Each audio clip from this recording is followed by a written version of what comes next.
They called her Ash. Not her real name, Alara, but a name spat like a curse.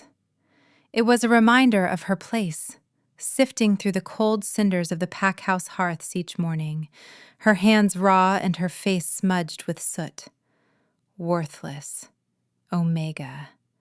Orphan. The words were stones thrown at her since she was a child, and now they formed the walls of her prison. The cold was a constant companion. It seeped through the threadbare wool of her tunic and clung to her bones, a deep, gnawing ache that never truly left. Today it was worse.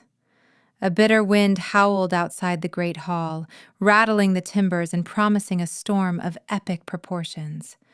The Pax Alpha had already declared a lockdown, no one in or out until the blizzard passed. For most, it meant warmth and safety. For Alara, it meant more work. She was on her hands and knees, scrubbing the flagstones where some careless warrior had tracked in mud and slush. The icy water in her bucket sloshed over her fingers, turning them numb and red. Each scrape of the brush against stone was a small, personal misery. Hunger coiled in her belly, a familiar serpent. Omegas ate last, and often there was nothing left but scraps. Footsteps approached, purposefully loud on the stone. She did not need to look up to know who it was. Karis. The Alpha's daughter, beautiful and cruel as a shard of ice. And with her, Kale, a broad-shouldered beta who had once looked at Alara with something akin to interest before her rankless status had been made painfully clear. Now, his gaze was pure contempt. "Still scrubbing, Ash?" Karis's voice was like honey laced with poison. "You missed a spot." A deliberate kick sent the wooden bucket flying. Icy, filthy water cascaded across the floor, soaking the hem of Alara's tunic and splashing up her arms. The shock of the cold was a physical blow, stealing her breath. She flinched, curling into herself on the wet stone. Kale laughed, a low, ugly sound. "Look at her. Pathetic as a drowned rat." Alara squeezed her eyes shut. "Don't cry. Don't give them the satisfaction." The mantra was old, worn smooth by years of use. She bit the inside of her cheek, the sharp tang of blood a small, grounding pain. She would not break. Not for them. "The firewood box in the west guest chamber is empty," Kitty said, her tone deceptively sweet. "Be a dear and go fetch some more from the woodshed. We cannot have our guests catching a chill." Alara's head snapped up. "But Alpha Jorn said no one was to go outside." The woodshed was 100 yards from the main house. In this wind, in this burgeoning storm, it was a death sentence. Keris's smile widened, all teeth. "Are you questioning me, Omega? It's just a little snow. Surely you are not so weak you cannot handle that." She nudged Alara's ribs with the toe of her fur-lined boot. "Go. Now." Kale smirked. "Don't worry, Ash. If you freeze to death, at least we will not have to look at your miserable face anymore." Their laughter followed her as she scrambled to her feet, her body trembling with cold and a helpless, burning rage. There was no one to appeal to, no one who would take her side against the Alpha's daughter. She was disposable. They all knew it. She grabbed the thinnest cloak from the rack by the door, the only one she was allowed, and pushed her way out into the storm. The wind hit her like a physical wall, stealing the air from her lungs. It was not just wind. It was a living thing, a predator with claws of ice that tore at her skin and ripped through her thin cloak as if it were cobwebs. Snow, thick and wet, immediately blinded her. It was not a gentle flurry. It was a whiteout, a churning vortex of winter's fury. Every step was a battle. The path to the woodshed, usually a simple walk, was already buried. Drifts were piling up against the side of the pack house, impossibly fast. This was not a normal storm. Her wolf, a small and timid thing that rarely made its presence known, whimpered in the back of her mind. Danger. Wrongness. She pushed forward, head down, one foot in front of the other. The cold was a solid thing now, a pressure crushing her chest. Her breath plumed in front of her, instantly snatched away by the gale. The woodshed was a faint, dark shape in the swirling chaos. She had to make it. She had to. She stumbled, her frozen boots finding no purchase. Her knee hit something hard and unforgiving beneath the snow, a rock or a frozen root. Pain, sharp and electric, shot up her leg. She cried out, the sound swallowed by the storm's roar. Panic began to set in, a cold dread that was somehow worse than the wind. She tried to get up, but her leg would not hold her weight. The world was a dizzying kaleidoscope of white. She was lost, yards from a home that had never been a home, and she was going to die. Keris's wish was coming true. A strange, low growl cut through the howl of the wind. It was deep, rumbling with a power that made the very air vibrate. It was not the sound of a pack wolf. This was something else, something ancient and wild. Alara pushed herself up onto her elbows, peering through the blinding snow. A shape lay huddled near a small copse of pine trees, a massive black form that seemed to drink the light from the air. A wolf. But it was larger than any wolf she had ever seen, its shoulders as broad as a man's, its fur the color of a starless midnight. And it was hurt. A dark, viscous liquid stained the snow around it, steaming in the frigid air. A deep gash ran along its flank, weeping blood. The wound looked wrong. It was edged with a black, necrotic corruption that seemed to sizzle, fighting against the creature's natural healing. Shadow magic, dark and forbidden. Fear warred with an instinct she did not know she possessed.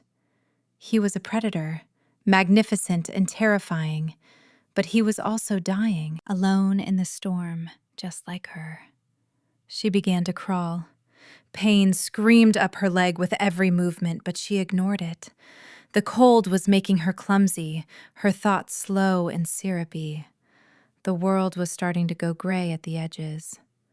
But she kept moving, inch by painful inch, toward the wounded wolf. She finally reached him, collapsing against his massive side. He did not move, his breathing shallow and ragged. His fur was thick, but the life heat was fading from him. She could feel the tremors of his agony. He was freezing, just as she was.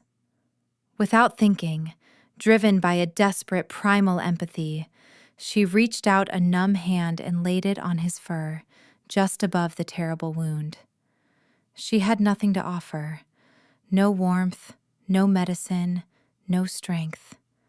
Just a shared moment of dying. The moment her skin touched his fur, the world exploded. It was not a sound, it was a feeling, a cataclysm of heat and light that erupted from the point of contact, a supernova in the heart of the blizzard. It surged through her, a current of raw power that felt like lightning and sunrise combined. It burned away the cold, the pain, the hunger, the years of quiet desperation. For a heartbeat, the storm ceased. The wind died. The snow hung suspended in the air.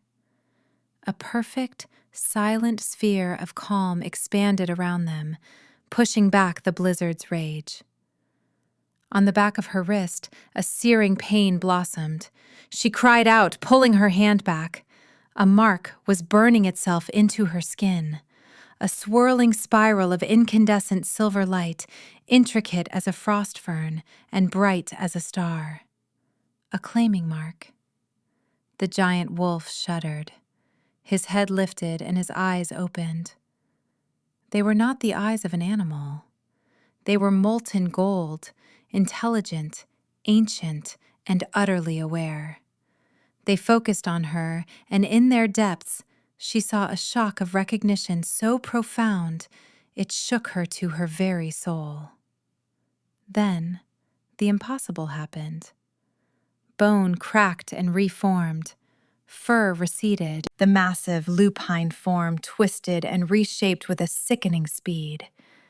Where the wolf had been, a man now knelt in the snow, his body magnificent and powerful, marred only by the still bleeding gash on his side. He was naked, seemingly oblivious to the cold that was killing her moments before. He looked at her, at the glowing mark on her wrist, and then back to her face. His own eyes were glowing, the gold intensifying until they were like twin suns.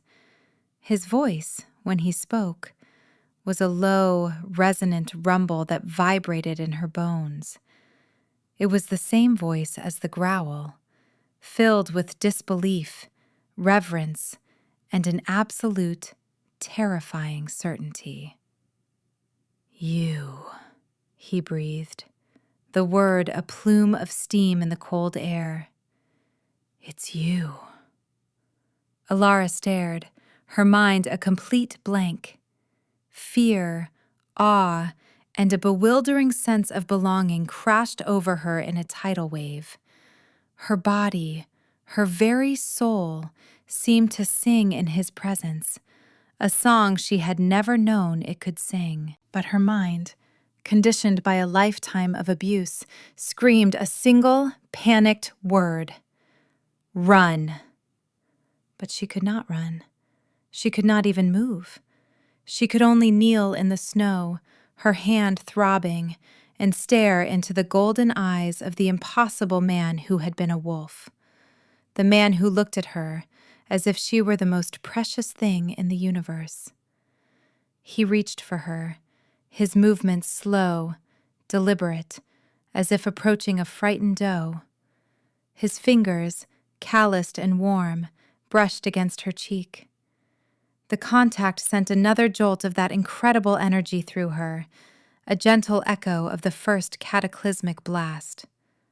It was warmth, pure, unadulterated warmth that spread from her cheek all the way to her frozen toes. "Mine," he whispered, the word a vow, a declaration, a fact of nature. It was not a question. It was a statement of absolute ownership that should have terrified her, and it did. But underneath the terror was a current of something else, something she dared not name. Hope. The man, the Alpha King, her soul screamed, though her mind refused to comprehend it, winced, his hand going to the festering wound on his side. The dark magic was still eating at him. The brief respite from the storm was ending. The winds began to howl again at the edges of their small bubble of calm. "I have you," he said, more to himself than to her. He scooped her into his arms as if she weighed nothing. The strength in his embrace was staggering. He held her against his bare chest, and the cold vanished entirely, replaced by the furnace-like heat of his skin. Who are you?" she managed to whisper, her voice trembling. His golden eyes met hers. A ghost of a smile touched his harsh, beautiful mouth. "I am Reese, and you are my mate." The word hung in the air between them, more powerful than the storm. Mate. The one person in the world created for you. A bond of soul and flesh and magic. For an Omega, a worthless cast-off, it was a fairy tale, a cruel joke. Yet the silver mark on her wrist still glowed with a soft, steady light. The feeling of his soul pressing against hers, a vast and lonely continent that had finally found its shore, was undeniable. Reese began to walk, striding through the deepening snow as if it were a minor inconvenience. He held her tight against him, shielding her from the worst of the wind. He was heading away from the pack house, toward the dark line of the ancient forest. "Where are we going?" she asked, her head spinning. "To my camp," he grunted, the effort of walking and fighting the poison in his veins making his voice tight. "My men are there. You are not safe here." Not safe? She had never been safe. But the danger he spoke of felt different, larger. It was not the petty cruelty of Karis and Kale. It was the shadow magic that had wounded him, the wrongness in the storm.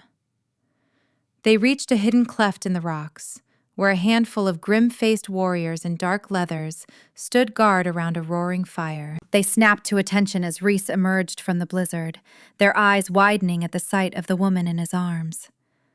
One of them, a man with a scarred face and silver in his hair, rushed forward. "My king, you are injured!" "It is nothing, Garrus," Rhys growled, though his face was pale with strain.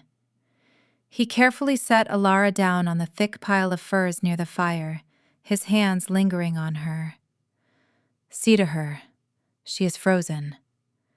He turned his back to her, and she saw the full extent of the gash. It was deep, black, and pulsing with a malevolent energy. Garrus stared from the wound to the glowing mark on Alara's wrist, his jaw tight. "The Covenant? Their assassins are getting bolder," Rhys said, his voice hard as iron. "They thought to ambush me in my wolf form. They were wrong." He stumbled, and Garrus caught his arm, steadying him. Alara watched, her heart hammering. King. They called him King. The Alpha King, the supreme ruler of all the shifter packs, a figure of legend, a warrior who had lived for centuries. And he was her mate. The idea was so immense, so impossible, it had no room to fit in her mind. A woman with kind eyes and healing herbs in her hands knelt beside Alara, gently chafing her frozen fingers and toes. But Alara's gaze was fixed on Rhys. He stood with Garrus, stripping the dark, corrupted flesh from his own wound with a silver knife, his face a mask of agony, not a single sound of pain passing his lips. She felt his pain as a sharp echo in her own side. It was a part of the bond, this strange, terrifying empathy.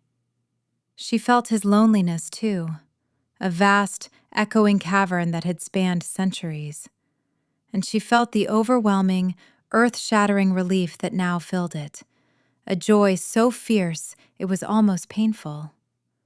It was all directed at her. He had been waiting for her. He had been searching for her.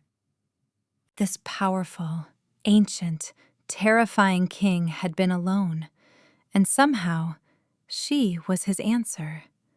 A worthless Omega, a girl named Ash. How could it be? What did it mean? Confusion was a thick fog in her head. She was warm, for the first time in memory. She was safe, for the first time in her life. But she was more terrified than she had ever been.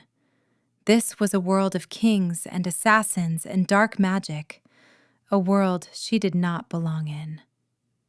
Rhys, having cleaned the wound, allowed Garrus to bandage it. He turned back to her, his golden eyes intense. He crossed the small camp in 2 strides and knelt before her, taking her hands in his. "Better?" he asked, his voice softer now. She could only nod, speechless. "What is your name?" "Alara," she whispered. She had not been called by her real name in so long, it felt strange on her tongue. "Alara," he repeated, and the name sounded like a prayer. A beautiful name. A name for a queen. Her breath hitched. Queen. The word was even more impossible than mate. She tried to pull her hands away, overwhelmed. I am no one. I am an Omega, a servant." His grip tightened, not painfully, but with an absolute refusal to let go. His gaze burned into her. You were never no one. You were hidden. You are the other half of my soul. Rank means nothing. What you were means nothing. All that matters is what you are. And you, he said, his thumb stroking the glowing silver mark on her wrist, are mine. The possessiveness in his voice sent a shiver down her spine, but it was not a shiver of fear. It was a tremor of awakening. Something inside her, something long dormant and starved, responded to the certainty in his tone. A part of her that had always been cold was finally beginning to thaw. Back in the pack house, chaos was brewing. Alara's disappearance into the storm was noted with satisfaction by Karis and KL. They assumed she had frozen to death, a fitting end for a worthless Omega. They toasted her demise with stolen mead, laughing. But as the storm raged on, a warrior who had been near the edge of the woods reported a strange sight. A momentary lapse in the blizzard, a flash of brilliant light, and the Alpha King's personal sigil, a wolf's head crowned with stars, flaring in the sky for a bare second. Curiosity and a nasty premonition gnawed at Kale. He had seen the direction Alara had gone. Karis, too, felt a prickle of unease. What if the little wretch had somehow survived? What if she had found help? Driven by a shared, spiteful need to know, they broke their own Alpha's command. Bundled in the thickest furs, they ventured out into the storm, following the faint trail Alara had left before the snow could completely erase it. They were strong, well-fed betas, and the storm was a challenge, not a death sentence for them. They found the spot, the small copse of pines, the blood in the snow, so much of it, and the distinct tracks of a man carrying someone away from the scene. They followed the tracks, their wolves guiding them, to the rock cleft. Hidden, they peered into the small sheltered camp, and they saw her. Alara, Ash. Sitting by a fire wrapped in furs fit for a queen, and kneeling before her was the Alpha King himself, holding her hands, his face filled with an expression of utter adoration. Kale's breath caught in his throat. Karis's nails dug into her palms. It was impossible. It was obscene. Then they saw it. As the firelight flickered, the sleeve of Alara's borrowed tunic shifted. On her wrist, a mark glowed with a soft, silvery luminescence. A soul bond mark. The fated mate brand. Kale's world tilted on its axis. That Omega, that filth he had mocked and scorned, was the Alpha King's destined mate? The future queen of all shifters? The jealousy that ripped through him was a physical force, hot and acidic. He had wanted power, status. He could have had her. He could have been consort to a powerful she-wolf, had he only known. But he had thrown her away like trash. Now, seeing her claimed by the ultimate power, his regret curdled into a venomous, grasping ambition. Karis felt a similar poison flood her veins. She was the Alpha's daughter. She was beautiful, strong, worthy. The king should have been hers. The title of queen should have been hers. That it had gone to the girl who scrubbed her floors was an insult beyond bearing. Her envy was a living creature, clawing at her insides, screaming for retribution. They crept away, their minds racing. Kale saw an opportunity. The king had enemies, powerful enemies. The Ember Covenant, worshippers of shadow, led by the usurper Lord Malachor, who sought to overthrow Reese. Such information, the location of the king's new, unknown, and clearly unprotected mate, would be valuable. It would be his ticket to power in a new regime. He must not have her, Karis hissed, her face pale and twisted in the swirling snow. "She is nothing. She will ruin everything." "She is his weakness," Cale whispered, a cruel smile spreading across his face. "And we are going to use it." Rhys insisted Alara rest. He sat beside her, a formidable, unmoving wall of warmth and power. The bond between them was a living, breathing entity. It was overwhelming. She could feel the crushing weight of his centuries, the loneliness, the burden of his crown. And she could feel the torrent of his emotions for her, possessiveness, relief, a tenderness so profound it made her want to weep. How could he feel this for her? She was nothing. A lifetime of being told she was worthless was not a coat she could simply take off. It was etched into her bones. Her mind recoiled from his reverence, even as her soul drank it in like a dying woman finding an oasis. "You are tired," Rhys said, his voice a low murmur. "Sleep. I will watch over you." He exuded such absolute confidence that, for the first time in her life, she believed it. She trusted him. Her body, finally warm and sated with the food the camp's healer had pressed on her, betrayed her. Her eyelids grew heavy. She drifted off, her last conscious thought a swirl of confusion and the scent of pine and winter storms that clung to the man beside her. While she slept, Rhys dispatched his warriors. The unnatural storm, the assassins, it was a coordinated attack. He needed to hunt down the remaining Covenant agents before they could report back. He was reluctant to leave her side for even a moment, the bond of fresh, raw nerve he was terrified of losing. But he was a king, and his duty was clear. "Garrus, you stay," he commanded his second-in-command. "Guard her with your life. No one comes near her." "As you command, my king," the old warrior vowed, his hand on the hilt of his sword. Rhys bent and pressed a soft kiss to Alara's forehead. A jolt went through her even in sleep, and she murmured, a soft, questioning sound. His heart clenched. He had waited so long. He would not fail her.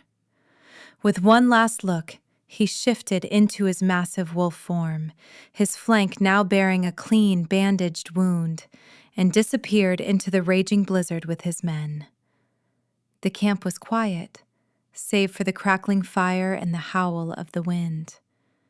Alara slept on, lost in the first truly peaceful dream of her life. It did not last. A shadow fell over the entrance to the cleft. Garrus was on his feet in an instant, sword drawn. "Who goes there?" Figures emerged from the snow, clad in black leather and steel, their faces obscured by hoods. Their scent was wrong, tainted with the same dark magic that had poisoned Rhys's wound. The Ember Covenant. But Cale was with them. He stepped forward, a smug, triumphant look on his face. "Looking for this, Garrus?" he sneered, gesturing toward the sleeping Alara. "Traitor!" Garrus roared, lunging forward. The fight was brutal and short. Garrus was one of the finest warriors in the kingdom, but he was outnumbered 10-1. He fought like a cornered lion, taking down 3 of the shadow assassins before a silver-tipped arrow found a gap in his armor. He fell to his knees, gasping, his eyes never leaving Alara. "Run!" he choked out, just as a black-gloved fist smashed into his jaw, silencing him. The commotion woke Alara. She sat up, her heart leaping into her throat. She saw Garrus on the ground, the dark-clad figures, and Cale standing among them, his face a mask of triumphant cruelty. "Cale, what are you doing?" she cried, scrambling backward. "Claiming what should have been mine," he snarled. "Or at least making sure no one else can have you." He nodded to the assassins. "Take her. Lord Malachor is waiting." 2 of them seized her. Their touch was like ice, and they moved with an unnatural speed. One of them slapped a heavy iron collar around her neck. It was cold and etched with runes that pulsed with a faint, sickly purple light. The moment it locked into place, the bond to Reese was choked. The warm, constant presence in her mind, the feeling of his soul next to hers, was violently muffled, as if a thick wall had been slammed down between them. The sudden silence was a physical agony. She cried out, a raw, tearing sound. It felt like a part of her had been amputated. They dragged her from the warmth of the fire out into the raging storm. They bound her hands in front of her with chains made of silver, a metal that burned her skin now that the bond had awakened her dormant shifter heritage. The pain was excruciating, a constant, searing fire on her wrists, right over her soul mark. She looked back once, at the fallen form of Garrus, at the scattered furs where she had known a moment's peace. Despair, cold and absolute, washed over her. She had been found, only to be lost. She had been given a glimpse of heaven, only to be dragged into hell. They forced her onto a horse, and the world became a miserable blur of snow, wind, and the unrelenting pain from the silver chains and the severed bond. The warmth was gone. The hope was gone. Only the cold remained. The journey was a nightmare of shivering misery and soul-deep agony. The absence of Reese was a hollow ache in her chest, a phantom limb that constantly throbbed. The silver chains ate at her wrists, the pain of vicious, unending torment. By the time they reached their destination, she was barely conscious, a bundle of rags and despair. They did not take her to a normal fortress. It was a spire of black, obsidian-like rock that jutted from a frozen mountain peak, a jagged tooth against the gray sky. The very air around it felt thin and corrupt. This was the heart of the shadow, the stronghold of Lord Malachor. She was dragged through cold, dark corridors, her bare feet stumbling on the freezing stone. They threw her into a cell. It was not just a room. It was a pit of absolute darkness and cold. A single grate high on one wall let in a sliver of gray light and a draft that promised hypothermia. There, she was left alone. Alone with the pain, the cold, and the crushing, silent void where Reese's presence used to be. The self-doubt she had fought for years came rushing back, a tidal wave of self-loathing. Of course this had happened. How could she, Ash, ever be a queen? How could a king ever truly want her? It had been a mistake, a fever dream born of the storm. This cell, this cold, this worthlessness. This was her reality. This was what she deserved. She curled into a tight ball on the floor, trying to conserve what little body heat she had left. Tears froze on her cheeks. Hope was a fragile, stupid thing, and hers was dead. Hours, or maybe days, passed. Time had no meaning in the dark. Then, the heavy door groaned open. A figure stood silhouetted against the torchlight from the hall. He was tall and unnaturally thin, wrapped in robes the color of dried blood. His face was gaunt, with sharp, intelligent features and eyes that held no light at all. They were pits of shadow. "The little stray," he said, his voice a dry, rasping whisper that scraped against her nerves. "The king's secret. I must admit I am disappointed. I expected more." This was Lord Malachor, the shadowy usurper, the source of the poison that had nearly killed Reese. He entered the cell, circling her like a vulture. "Do you know what you are, little one, beyond a fated mate? Your bloodline, it is unique. It carries the spark of creation, the light of the first dawn, a power thought lost to the world." Alara stared at him, uncomprehending. Light? She was a creature of ash and shadow.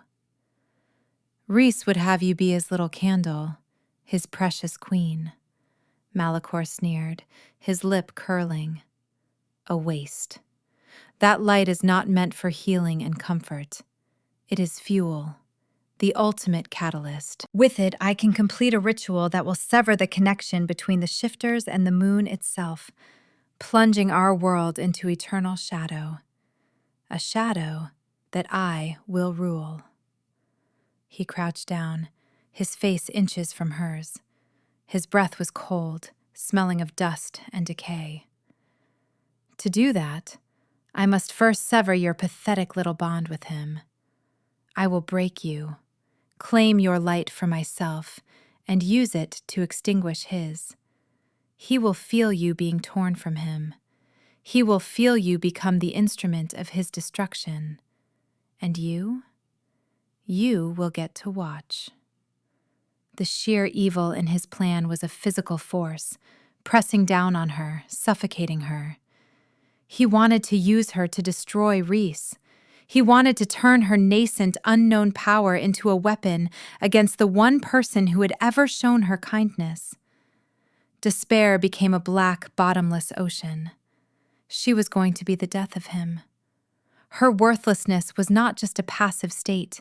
It was an active, destructive force. Malachor laughed, a sound like grinding stones. Oh, do not look so glum. You have a pivotal role to play in the dawn of my new age. He stood and turned to leave. Rest up. The ritual begins at moonrise. The door slammed shut, plunging her back into darkness. But his words had lit a tiny, defiant spark in the ocean of her despair. He was wrong. She would not be his weapon. She would rather die. She closed her eyes, shutting out the oppressive darkness of the cell. She focused on the pain in her soul, the raw, severed edge of the bond. It was a wound, but it was also a connection. It was the last trace of him she had left. She pushed her consciousness toward it. She poured all her will, all her desperation, all her pathetic, flickering hope into that single point of agony. She called his name in the silent emptiness of her mind. Rhys. For a moment, nothing. Only the echo of her own despair. Rhys! Then, a flicker. Faint, distant, but there. A flare of golden light in the crushing darkness. It was him. He was fighting to get through the dampening field of the collar, of the fortress. He was searching for her. She reached for it, clung to it. The flicker grew stronger, a thread of warmth in the absolute cold. And then his voice, not a sound but a thought, a feeling, blasted into her mind with the force of a battering ram, a single, furious, desperate promise. Hold on, I am coming. The connection snapped, the effort too great to maintain. But it was enough. The spark of defiance in her soul did not die. It caught flame. He was coming. The king was coming for his queen, and she had to hold on. The moon, a sliver of silver in the black sky, rose above the mountain peak. Malachor's acolytes dragged Alara from her cell to the highest tower of the spire. It was open to the sky, the wind whipping at her thin tunic, the cold a brutal assault. In the center of the tower was a dais of black stone, carved with a complex array of demonic runes. She was forced onto it, her arms and legs shackled to the altar. The silver of the new chains burned with an even greater intensity. Malachor stood before her, holding a ceremonial dagger with a blade of obsidian. The moon is ascendant. The bond is at its strongest. The perfect time to tear it out by the roots. He began to chant in a language that made her teeth ache, the words twisting the air around them. The runes on the floor began to glow with a sickly purple light, the same energy as the collar around her neck. A vortex of shadow began to swirl above the altar, drawing power from the very rock of the spire. She felt a pulling sensation, a deep, visceral tugging at the core of her being. It was the ritual, trying to hook into her soul, into her bond with Rhys. The pain was immense, a spiritual vivisection. She screamed, a raw, animal sound of pure agony. Through the pain, she felt Rhys. He was close. His rage was a physical force, a seismic event shaking the foundations of the mountain. He was no longer just coming. He was here. With a cataclysmic roar that was half wolf, half deity, the entire western wall of the tower exploded inward. Rock and debris flew as a colossal black wolf, Rhys in his war form, smashed through the stone. He was a vision of primal fury, his golden eyes blazing, his fangs bared. Behind him, his elite warriors poured into the breach, their own howls joining his. The battle was immediate and savage. Rhys's warriors, the Dire Guard, clashed with Malicor's shadow acolytes. Steel rang on steel, and the air filled with the snarls of wolves and the screams of men. Rhys ignored them all. His burning gaze was locked on Alara, chained to the altar. He launched himself toward her, a black-furred comet of vengeance. But Malicor was ready. He stepped between them, his own form shifting. He did not become a wolf. He grew taller, his skin stretching, his limbs elongating. Shadowy tendrils erupted from his back, and his eyes glowed with the same purple light as the runes. He had infused himself with his dark magic. "You are too late, old king," Malicor hissed, his voice a chorus of whispers. He met Rhys's charge with a blast of pure shadow energy. The force of the impact threw Rhys back. He landed hard, shaking his massive head, but he was already pushing himself back up. He was power, but Malicor was poison. They were two opposing forces of nature, and the tower trembled with the force of their conflict. Alara could only watch, helpless, as the man her soul screamed for fought for her. The ritual was still pulling at her, draining her, and the sight of Rhys in danger was a torment worse than any physical pain. She saw a shadow tendril lash out, catching Rhys on his already wounded flank. He roared in pain and fell to one knee, his golden eyes flickering. He was hurt. He was faltering because of her. Something inside Alara, something that had been beaten down and silenced for a lifetime, snapped. The fear, the pain, the rage at Malicor, the desperate, protective love she felt for Rhys, it all coalesced into a single, white-hot point of power. The self-doubt, the years of being called ash and worthless, burned away like chaff in a furnace. The dormant light within her, the spark of creation Malicor had coveted, did not just awaken. It detonated. A wave of pure, blinding, golden white light erupted from her body. It was not the angry light of the sun. It was the gentle, inexorable light of the dawn, a power of life and healing and absolute purity. The silver chains on her wrists and ankles vaporized into dust. The magic-dampening collar around her neck shattered. The purple runes on the floor were scoured clean, the dark magic they held utterly annihilated. The shadow acolytes screamed as the light touched them, their forms dissolving into smoke and ash. The wave of light washed over Rhys. His wound sealed instantly, the shadow poison purged from his body. His strength returned in a single, roaring surge, his golden eyes widening in awe as he looked at her. Alara rose from the altar. She was no longer shivering. She was not in pain. She was glowing, her hair lifting as if in a gentle breeze, her eyes no longer the timid gray of a frightened girl, but twin pools of liquid starlight. The silver mark on her wrist blazed with a fierce, triumphant intensity. Malachor stumbled back, shielding his eyes, his shadow form sizzling and receding where the light touched him. No, it is not possible. It is fuel, not a weapon. Alara took a step forward, the stone floor warm beneath her bare feet. Her voice, when she spoke, was not a whisper. It was clear, calm, and resonated with a power that shook the very stones of the tower. I was never worthless, she said, the words a judgment. You were just too blind to see the light. She raised her hand. All the power, all the light, all the reclaimed worth and righteous fury focused into a single, concentrated beam of pure creation. It was not a weapon of destruction, but of purification. It struck Malachor square in the chest. He did not scream. He did not explode.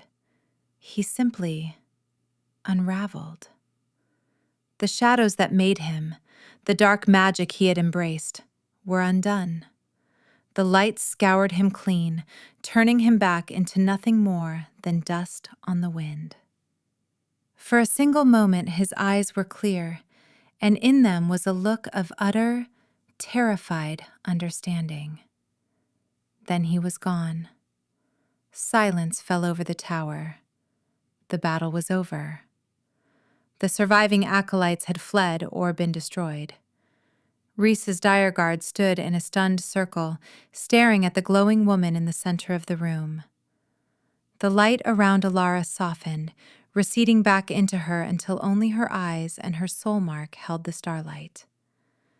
The adrenaline faded, and a bone-deep exhaustion settled over her. Her legs trembled, and she swayed. Before she could fall, Rhys was there. He had shifted back to his human form, his powerful body radiating warmth and awe. He did not grab her. He did not seize her. He caught her gently, his arms wrapping around her with a reverence that stole her breath. He buried his face in her hair, his whole body shuddering. "Alara," he breathed, his voice thick with emotion. "My light, my soul."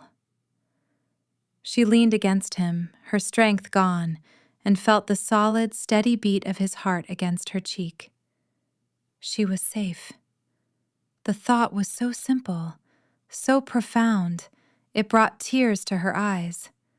She wrapped her arms around his neck, holding on tight.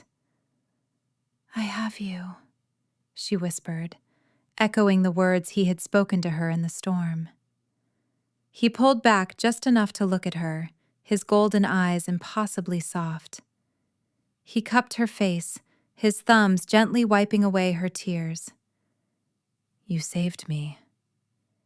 "You came for me," she countered, her voice choked. "Always," he vowed. "There is no fortress thick enough, no darkness deep enough to keep me from you." He looked at her, truly looked at her, and she saw no pity, no shock, only pride, a deep, abiding pride. "My brave queen." She did not flinch from the word this time. She had faced down the darkness and won. She had saved the man she loved. Maybe she could be a queen after all. A hesitant smile touched her lips. As she accepted it, accepted him, accepted herself, the silver mark on her wrist flared with a brilliant, blinding light. She felt a corresponding surge of power from Rhys. She gasped, and he grunted, his hand flying to his chest, over his heart. He pulled back the torn remnants of his tunic. There, burned onto the skin over his heart, was a new mark, a perfect mirror of the one on her wrist, a swirling spiral of gold intertwined with her silver. The bond was no longer just his claim on her. It was complete, a two-way street, a shared soul, marked on both their bodies for all to see. She had claimed him back, A deep, resonant joy flowed through the bond, so powerful it made her dizzy. It was his joy, his love, his relief. But it was hers, too. They were one.